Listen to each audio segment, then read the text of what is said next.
महात्मा गांधी प्रतिमा पर कांग्रेस का उपवास, मनरेगा बचाओ संग्राम के तहत हुआ प्रदर्शन।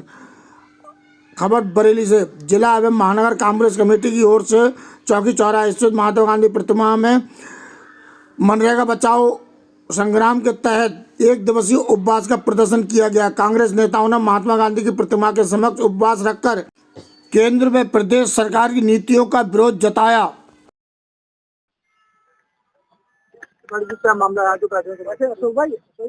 इस समय देश में अराजकता और तानाशाही का माहौल है। जिस तरह से आप देख रहे हैं कि भारतीय जनता पार्टी की देश विरोधी नीतियों के चलते आज पूरे देश की जनता त्राहिमाम कर रही है, लेकिन यह सरकार सिर्फ और सिर्फ हमारे जो पूर्वज हैं, हमारे स्वतंत्रता सेनानी हैं, जिन्होंने इस देश को बनाया है, उनके साथ खिलवाड़ करने में लगी हुई है।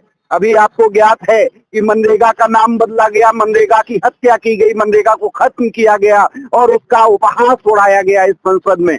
उसको ध्यान में रखते हुए अखिल भारतीय कांग्रेस कमेटी के आह्वान पर हम सभी कांग्रेस जन आज एक दिन के उपवास पर यहाँ बैठे हुए हैं। गांधी मूर्ति के समक्ष गांधी जी को प्रणाम करने के बाद हमारे जिला अध्यक्ष मिर्जा अशफाक सकलैनी ने गांधी जी को प्रणाम करने के बाद ये उपवास शुरू किया है। आज बरेली के सभी कांग्रेस जन इस उपवास में शामिल हैं और हमारी ये लड़ाई हर तरह से संघर्ष की लड़ाई इस भारतीय जनता पार्टी के खिलाफ और इस तानाशाह मोदी सरकार के खिलाफ चलती रहेगी। मनरेगा को हम खत्म नहीं होने देंगे। मनरेगा एक विजनरी अभियान था। मनरेगा से ही इस देश में बड़ी बड़ी आपदाएं टली हैं। उस मनरेगा को आज मिटाया जा रहा है। हमारे राष्ट्रीय अध्यक्ष खड़गे जी ने कहा चाहे हमें जान देनी पड़े लेकिन हम मनरेगा खत्म नहीं होने देंगे। नाम बदलते रहिए आप, कोई दिक्कत नहीं है, लेकिन गरीबों के हक की लड़ाई कांग्रेस लड़ती रही है, कांग्रेस लड़ती रहेगी। इसी मनरेगा को बचाने के अभियान के तहत आज सभी लोग उपवास पर गांधी मूर्ति के समक्ष बैठे हुए हैं। इस सरकार को ईश्वर सद्बुद्धि दे, राम सद्बुद्धि दे। जय सिया राम। आज उपवास क्यों बैठेंगे?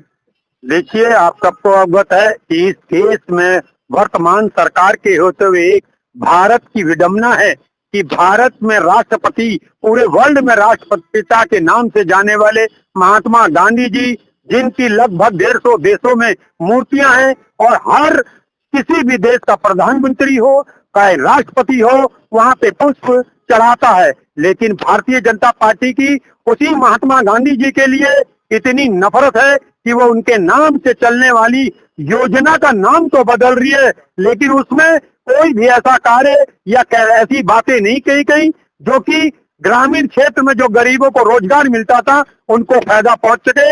इसलिए अखिल भारतीय कांग्रेस कमेटी के आह्वान पे हम जिला बरेली में एक दिन के उपवास में बैठे हैं। कम से कम इस सरकार को सद्बुद्धि आए, अब इसी बात की कामना करनी है। मान्यवर, ये जो हमारा मनरेगा का राष्ट्रव्यापी कार्यक्रम था, पूरे देश में ये मनरेगा एक गरीब मजदूरों के लिए एक ताकत देता था, एक संजीवनी के रूप में था। जिस तरीके से इस मनरेगा व्यवस्था को, इस कार्यक्रम को ये तहस नहस करने का प्रयास कर रहे हैं, जिस तरीके से इन्होंने 40% हिस्सा इस राज्य सरकारों का निश्चित किया है, वो 40% वैसे ही राज्यों की स्थिति ज्यादा बेहतर नहीं है। इससे लगता है कि धीरे धीरे 40% राज्यों का हिस्सा तय करके इस मनरेगा को समाप्त करना चाहते हैं। इसे हम किसी कीमत पर समाप्त होने नहीं देंगे। इसके लिए चाहे उपवास करना पड़े, चाहे संघर्ष करना पड़े, हम करते रहेंगे। जय हिंद।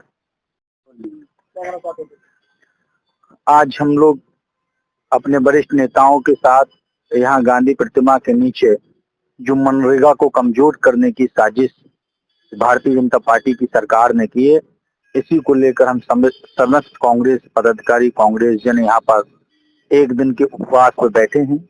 और सिर्फ हमारा विरोध भारतीय जनता पार्टी की सरकार एक तो इस कानून को कमजोर कर रही है, दूसरा देश में गलत तथ्य पेश कर इस देश की जनता को गुमराह करने का प्रयास कर रही है। हमें कोई आपत्ति नाम जय राम जी के नाम से नहीं, हमें आपत्ति इस बात से है कि जो आपने जो पहले व्यवस्था थी कि 100 दिन का रोजगार देने की गारंटी सरकार देती थी, उस कानून को 100 दिन की गारंटी से खत्म करने का प्रयास किया गया। इस कानून को संशोधन किया है दूसरी आपत्ति इस बात पर कि प्रदेश की सरकारें 10% अनुदान देती थी और 90% अनुदान भारत की सरकार देती, केंद्र की सरकार देती थी। लेकिन आज इसको बदलकर इन्होंने 40% का भार प्रदेश की सरकारों पर डाला है और 60% का भार केंद्र की सरकार पर है।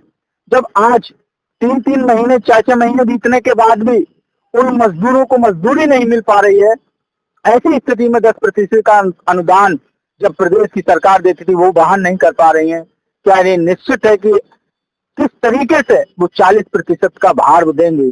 एक साफ मंशा देखती है कि वो इन बेरोजगारी को जिस तरीके से बढ़ावा इस सरकार ने दिया है, जो हमारे मजदूर उनको बेरोजगार छीना जाएगा, उनको बेरोजगार किया जाएगा और जो उनको काम मिलता था वो काम नहीं मिलेगा।